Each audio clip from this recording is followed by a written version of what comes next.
ત્યારબાદ હું પૂજ્ય બાપુને નતમસ્તક વિનંતી કરું કે આવો અને આપના વરદ હસ્તે મહાનુભાવોની સાથે આ જળ કુટીરને ખુલ્લી મૂકશો. આપણે સૌ જળ કુટીરને ખુલ્લી મૂકે ત્યારે હું વિનંતી કરું કે તાળીઓના ગડગડાટ સાથે શશિકાંત હરિલાલ મહેતા ના પરિવારજન શ્રી નિલેશભાઈની ખૂબ મનોરથ હતો કે મારે યાર્ડની અંદર પધારતા તમામ લોકો તેમની સ્મૃતિમાં યાર્ડની અંદર પધારે ત્યારે ઠંડુ પાણી ગ્રહણ કરી શકે તે માટે તેમનો આ મનોરથ આજે અહીં પૂજ્ય બાપુના વરદ હસ્તે જ્યારે પૂર્ણ થવા જઈ રહ્યો છે ત્યારે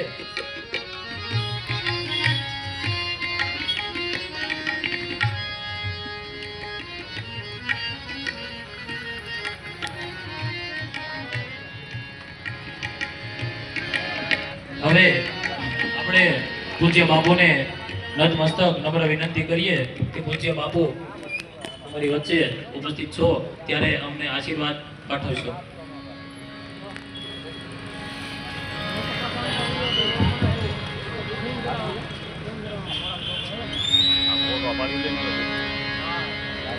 श्री रामचंद्र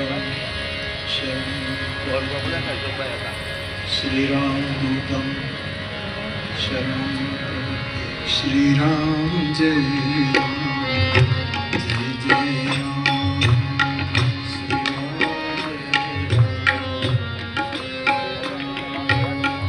श्री राम जय राम जय जय राम श्री राम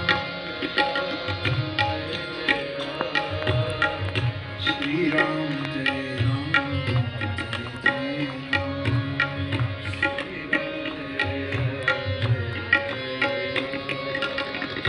मंगल भवन अमंगल हारी मंगल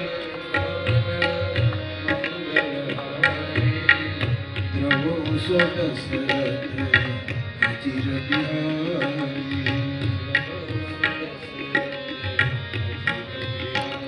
પૂરું થયું, હું આવી શક્યો એનો મને આનંદ છે. વિશેષ આનંદ એ છે કે જેમના સ્મરણમાં આ શીતળ જળનું પરબ અહીં સ્થાપિત થયું એ અને હું સાથે ભણતા હતા.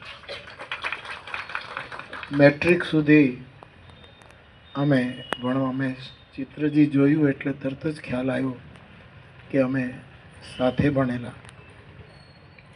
એમના સ્મરણમાં આ થઈ રહ્યું છે ત્યારે મારા એક સહાધ્યાયીના સ્મરણમાં થઈ રહ્યું છે એનો મને આનંદ છે. શાસ્ત્રો એમ કહે છે કે પાણીના 3 ગુણ છે શાસ્ત્રમાં અને વિજ્ઞાનમાં પણ. એટલે કે ધર્મમાં, શાસ્ત્ર એટલે ધર્મ, અને વિજ્ઞાનમાં પણ કોઈ પણ જળ હોય એના 3 ગુણ છે. એક શીતલ હોય, ઠંડુ હોય, એનો મહત્તા છે. બીજું એ સ્વચ્છ હોય, એ બીજો એનો ગુણ. અને ત્રીજું એ પેય જળ હોય, આપણે પી શકીએ એવું હોય. આ પરબની પાછળનો વિચાર આ 3 પ્રકારે સમાજને શીતળતા આપવાનો, એની તૃષા બુજાવવાનો, અને પવિત્ર જળ માણસના પેટમાં જાય તો એ પણ અંદર પવિત્રતાની સૃષ્ટિ ઉત્પન્ન કરે. એટલા માટે જેમ આપણે ત્યાં પવનના 3 ગુણ, પાણીના 3 ગુણ, આવા ઘણા શાસ્ત્રોક્ત ગુણો છે.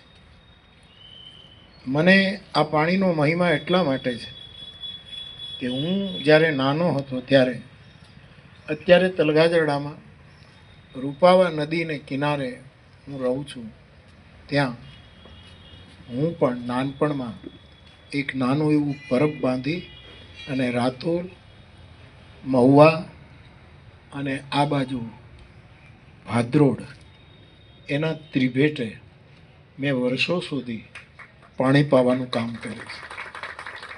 અને એ વખતે મેં ઘણી વખત કહ્યું છે મારા સ્મરણોમાં કે મારા ગામના 3 ખેડૂતો ભેંસો ચારવા આવતા, શ્યામજી મેપા, સુખા નાનજી અને સુખા રામ, એ 3 કણબી પટેલો ત્યાં ભેંસો ચારે. ભેંસો ચરતી હોય, હું પરબે બેઠો હું, એ પાણી પીવે અને હું એને રામકથા સંભળાવતો. અને એ પણ ત્યાં સુધી જ કથા સાંભળતા કે એની ભેંસો અગલ બગલમાં હોય. દૂર વહી ગઈ હોય તો ભેંસ પ્રધાન, કથા ગૌણ. એવા 3 મારા બહુ જ આદિ શ્રોતાઓ, પણ મૂળ એ સ્થાન પરબનું હતું. અને એ 3 ગામને ત્રિભેટે અમે પાણી પીવડાવતા. પછી અત્યારે ગણેશ મંદિર જ્યાં છે ત્યાં પણ અમે પરબ બંધાવતા.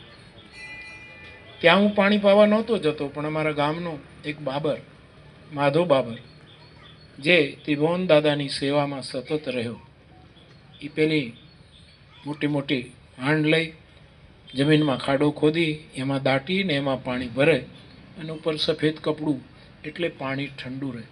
એટલે આ પરબની સાથેનો મારો નાનપણનો નાતો છે.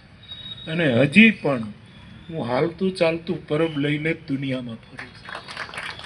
પણ એમાં અમે પાણી પીવડાવીએ છીએ, રોટલોય ખવડાવીએ છીએ અને કથાનું અમૃત પણ પીવડાવીએ છીએ. આ મૂળ પરબ શબ્દ જ બહુ બહુ મોટો છે કે જ્યાં કંઈ લેવાય નહીં, એમ નમ સદભાવપૂર્વક. અને આમ બીજા અર્થમાં કહું, શબ્દોની ક્રીડા કરીને કહું તો પાણી એ જ પાઈ શકે જે પાણીવાળા હોય. જેનામાં પાણી નથી એ પાણી ન પીવડાવી શકે. રોટલો તો પછી, પણ પાણીનો લોટો ન આપ્યો હોય. કાગ એને પાણી પાજે, ભગત બાપુ કહે છે, કાગ એને પાણી પાજે અને સાથે બેસી અને ભોજન કરજે, પછી જાપા સુધી એને વળાવવા જાજે, એને આવકારો મીઠો આપજે. તો વ્યાસપીઠ પણ આખા જગતમાં એક પરબ બનીને જંગમ અમૃત પ્યાઉં છે, અમૃત પીવડાવી રહી છે. તો આ નાનપણના સંસ્કારો વિકસિત થયા અને આ પોતાની આભાર વિધિ કરશે. દરેક લોકો પોતાનું સ્થાન જાળવી રાખશે.